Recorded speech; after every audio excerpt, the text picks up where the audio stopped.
Hey guys, how's it going? Hope you're doing well. My name is Crown, and today I'm going to read you some very interesting stories that I hope that you're gonna love. And now, without further ado, let's go!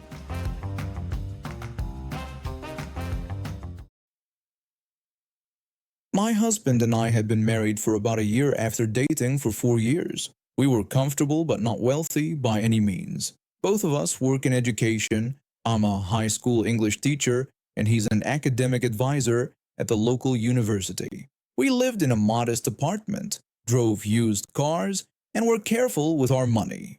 My husband comes from a family that I knew had some money, but they never flaunted it. His parents live in a nice house in a good neighborhood, but they drive sensible cars and wear regular clothes from department stores. They're the kind of wealthy people who don't need everyone to know they're wealthy. About a month ago, they invited us over for dinner. After we finished eating, my father-in-law cleared his throat. He told us they had been thinking about something for a while and wanted to give us both something special. Then he slid an envelope across the table. My husband opened it and his eyes went wide. I leaned over to look and nearly fell out of my chair. It was a bank transfer receipt for just over $1 million. I stammered that I didn't understand. My mother-in-law explained that they had been fortunate in their investments over the years and wanted us to have this money now, while they were alive to see us enjoy it. My father-in-law added that the only thing they asked was that we keep this between us, as they didn't want extended family or friends to know about it. We agreed, of course. Who wouldn't? On the drive home, my husband and I kept looking at each other and breaking into fits of nervous laughter. We were millionaires now. We could pay off our student loans, buy a house without a mortgage, maybe even change careers if we wanted to. We decided not to do anything drastic right away. We met with a financial advisor, set up proper investments, and only told my parents that we had received a generous gift from my husband's family that would help us buy a house. We found a beautiful home in a nice neighborhood. Not a mansion, but definitely nicer than what we could have afforded before. That's when the trouble started. My cousin has always been the type of person who needs to know everyone's business. She's also perpetually broke despite making more money than I do, because she spends everything on clothes and luxury vacations she can't afford. When she came to visit our new house, I could see the wheels turning in her head. She commented that our place must have cost a fortune and asked how we could afford it on teacher salaries. I tried to be vague, saying that we had saved a lot and my husband's parents helped us with a down payment. She made a snarky remark about how nice it must be to have rich in-laws. I changed the subject, but she kept making comments about the furniture, the kitchen appliances, everything. A week later, she called me out of the blue. She started by saying she was in a bit of a situation and needed about $10,000 for some debt she needed to clear up. She asked if we could help her out. I was shocked and told her I didn't have that kind of money just sitting around. She became insistent, saying she knew we did. She mentioned that our in-laws were loaded and they clearly gave us a lot more than just a down payment. She pointed out that she saw our furniture and knew it wasn't cheap stuff from IKEA. I was shocked. I hadn't told anyone about the money. I denied knowing what she was talking about and claimed we were just careful with our money. That's when she accused me of lying. She revealed that her friend worked at the bank and had told her about the transfer of over $1 million. She demanded to know why we couldn't spare $10,000 for family. My blood ran cold. Someone at the bank had violated privacy laws and told my cousin about our financial situation. I ended the call quickly, then immediately called my husband to tell him what happened. The next day, my phone was blowing up with messages from various family members. My aunt was asking for help with my uncle's medical bills. My second cousin wanted money for her daughter's college fund. Even people I barely spoke to were suddenly my best friends, asking how I was doing and, oh by the way, did I want to invest in their new business venture? It all came to a head at my mother's birthday dinner. I had arranged it at a nice restaurant. Nothing extravagant, but nice. When we were finishing the main course, my cousin stood up and tapped her glass. She announced that she wanted to make a toast to her cousin and her husband, calling us the secret millionaires in our midst. The table went silent. My mother looked confused and asked what she was talking about. Before I could respond, my cousin continued her speech. She told everyone that we had received over $1 million from my husband's parents and hadn't told anyone. She accused us of buying fancy houses and furniture while the rest of the family struggled. She complained that when she asked for a small loan to help her out of a tough spot, we had pretended we didn't have the money. My husband, usually the calm one, stood up. He told her that enough was enough. He said our financial situation was none of her business. He added that even if we did have that kind of money, it wouldn't be her money. It would be ours. My cousin excitedly claimed this was an admission that we did have the money. I cut in saying that whether we did or didn't have the money wasn't the point. I pointed out that she had a friend violate banking privacy laws to spy on our accounts, and now she was trying to publicly shame us into giving her money. I turned to the rest of the family and apologized, saying we were leaving. I told my mom I would call her the next day.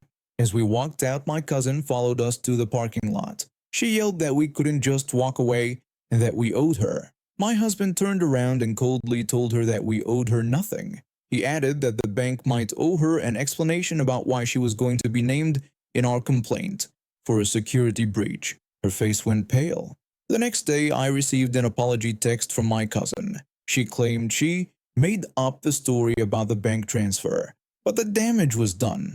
We ended up moving to a different neighborhood farther from my side of the family. We told everyone we had to sell the house because of financial difficulties. As for my cousin, the bank did investigate after we reported the security breach.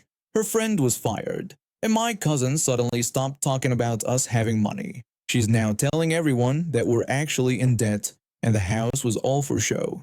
Indeed, money changes how people see you, and not always for the better. We're still the same people we were before, just with better retirement prospects and no student loans. And frankly, I'm happier keeping it that way. I have permanent nerve damage in my legs. On good days, I can walk short distances with a cane. On bad days, I need my wheelchair to get around.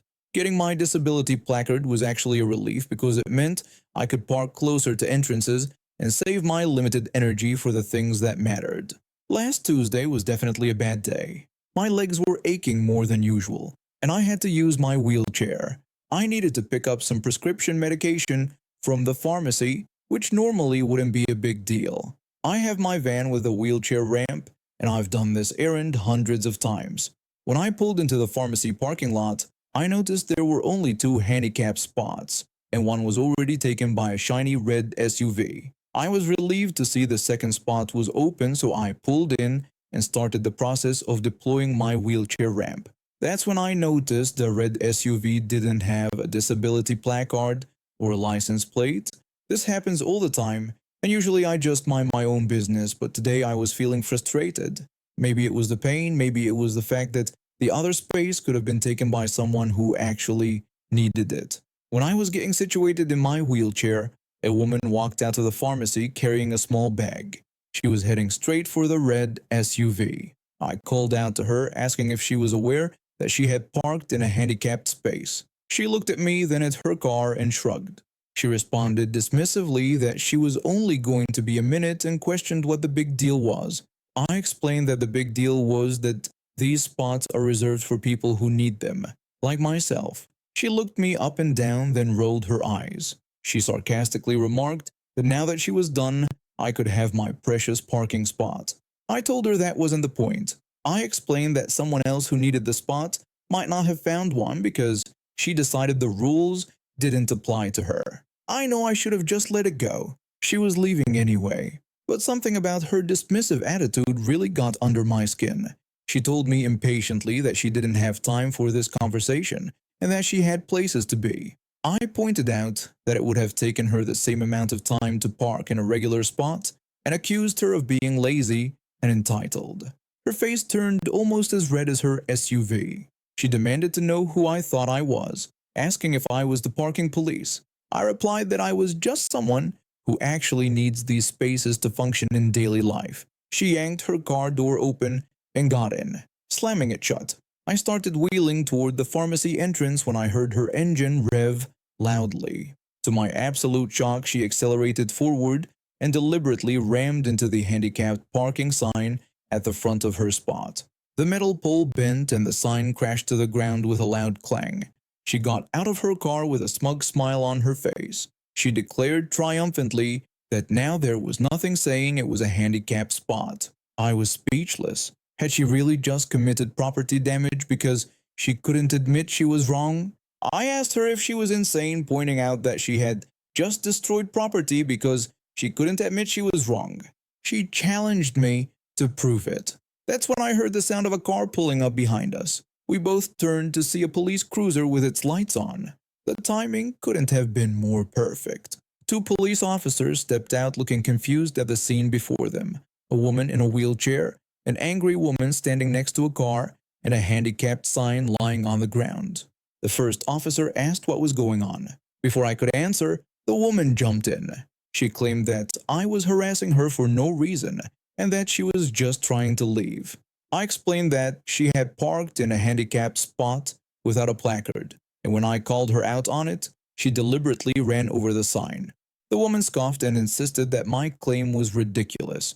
She lied that the sign was already down when she got there. The second officer told her that they had literally just watched her drive into the sign. The color drained from her face. The first officer explained that they were stopping because they saw her park in the handicapped spot without proper identification, but then they witnessed the property damage as well. The woman tried to backpedal, claiming it was an accident and that her foot had slipped. The second officer disagreed, saying that wasn't what it looked like from where they were sitting. He added that they had a dash cam that recorded the whole thing. I've never seen someone deflate so quickly. The officers took statements from both of us. They cited her for parking in a handicapped spot and then arrested her for willful destruction of property. When they were leading her to the police car, she was still trying to argue that I had provoked her. The first officer told her that nothing justified what she did. He emphasized that those spots and signs exist for a reason. Then the second officer turned to me. He asked if I was all right and if I needed any assistance. I thanked him but said I just needed to pick up my prescription. He told me that they would file a report about the sign and that the pharmacy would need to get it replaced. I thanked them and finally went inside to get my medication. The pharmacy staff had witnessed everything through the window and couldn't believe it. The manager assured me they'd get the sign replaced immediately and offered to escort me back to my van when I was done. It was a small gesture, but it helped restore my faith in humanity after such a bizarre encounter. I like to think I'm a reasonable person. I don't ask for much, just basic courtesy and communication. So when I met this guy at a friend's birthday party, I figured there was potential. He had a solid job in marketing, dressed well, and even laughed at my jokes. We exchanged numbers, and a week later, we went on a date. The date itself was perfectly fine. We went to a small Italian restaurant downtown, shared some pasta and wine, and talked about our jobs and hobbies. He mentioned he liked hiking. I told him about my weekend pottery classes. Nothing spectacular, but comfortable enough that I expected at least a follow-up text. But then, nothing. Complete radio silence. I waited a few days thinking maybe he was busy. Then a week passed. Then 2 weeks. By the third week, I had pretty much written him off. I wasn't devastated or anything. We'd only had one date, but I was a little confused. If he wasn't interested, he could have just said so. 4 weeks after our date, Valentine's Day came and went. I spent it with my girlfriends, having a Galentine's night with wine and romantic comedies. It was honestly more fun than most Valentine's dates I've had. Then, the very next day, my phone buzzed with a text from him. He called me Buttercup and casually asked how I was doing, as if we had been in regular contact this whole time. I stared at my phone in shock. 4 weeks of silence, and then he texts me the day after Valentine's Day, as if we'd been in contact this whole time. I showed my girlfriends the text that evening when we met for happy hour. They were all adamant that I shouldn't respond to him. My first girlfriend insisted he was only reaching out because he had no Valentine's date. The second one claimed he was keeping me on the back burner and suggested I block him. The third called him a jerk who didn't deserve a response. But as I listened to them, a different idea started forming in my mind. The night before, my best friend and I had gone to this fancy club downtown, the kind with multiple rooms, art installations, and a live band. We'd spent most of the night dancing and exploring the place. That gave me an idea for some harmless but satisfying petty revenge. I smiled at my phone and started typing. In my response, I pretended he was someone named Ben. I enthusiastically told Ben what a great time I had the night before, complimenting his dancing skills despite being a beginner, and thanking him for showing me around the club and its amazing art. My girlfriends looked at me like I'd lost my mind until I explained my plan: create a fictional club member named Ben, who was everything this guy wasn't: attentive, communicative, and gentlemanly. My girlfriends were thrilled with my idea. The second one called it brilliant, while the first one gleefully pointed out that he would lose his mind wondering who Ben was. I couldn't stop grinning as I hit send.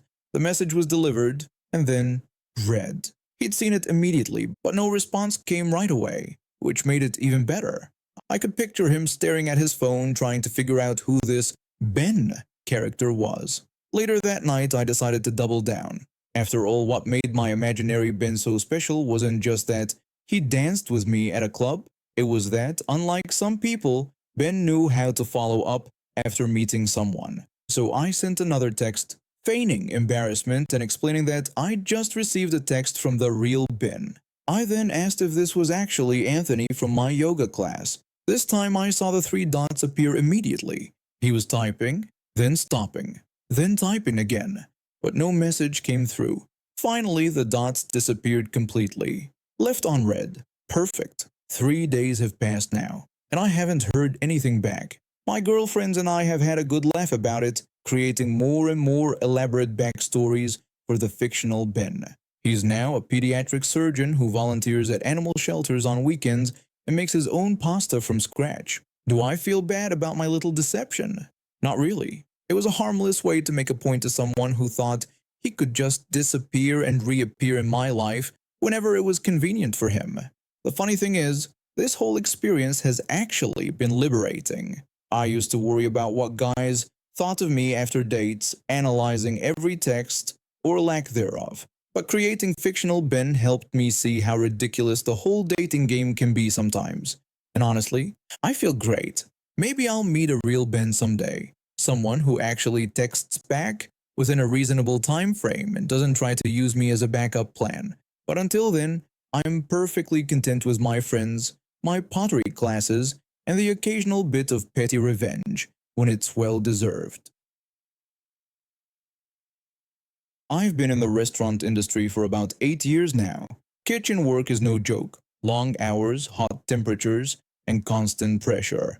The only saving grace on slow nights is the unspoken rule. If business is slow, we start breaking down early so we can leave right after closing. About 3 years ago, I was working at a mid-range Italian restaurant. My fellow cooks were great, but there was this front-of-house manager who treated kitchen staff like we were beneath her. Always dressed for a business meeting rather than a restaurant, with a condescending tone that made my skin crawl. During one rough week, we were understaffed. By Thursday night, I was exhausted but thankful because it was unusually slow. Around 8:30 p.m. when we usually started breaking down, the front-of-house manager stormed into the kitchen. The front-of-house manager demanded to know what we were doing, pointing out it wasn't closing time. When I explained we were just getting ahead since it was slow, she insisted we couldn't start closing until she gave permission, emphasizing she was the manager, and those decisions were hers. The next night was surprisingly slow again.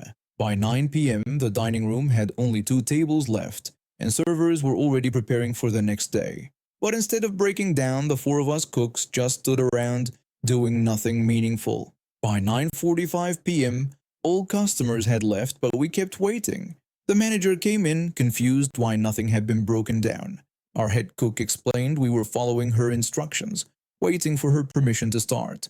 Her face transformed from confusion to panic as she realized we'd all be there late, meaning overtime pay that the owner would question. She stammered that wasn't what she meant and told us to start breaking down immediately. We took our sweet time being extra thorough. When we finally finished, it was almost midnight. The servers had been waiting for over an hour, visibly annoyed.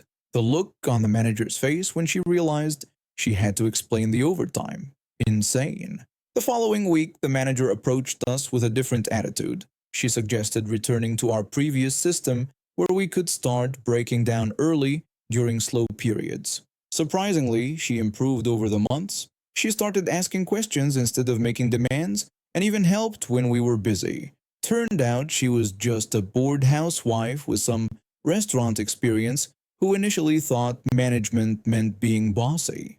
By the time I left a year later, she had become someone we all respected. Sometimes people just need a reality check to remember that respect goes both ways, especially in a kitchen. And now we have reached the end of today's stories. Thank you for watching, and see you next time.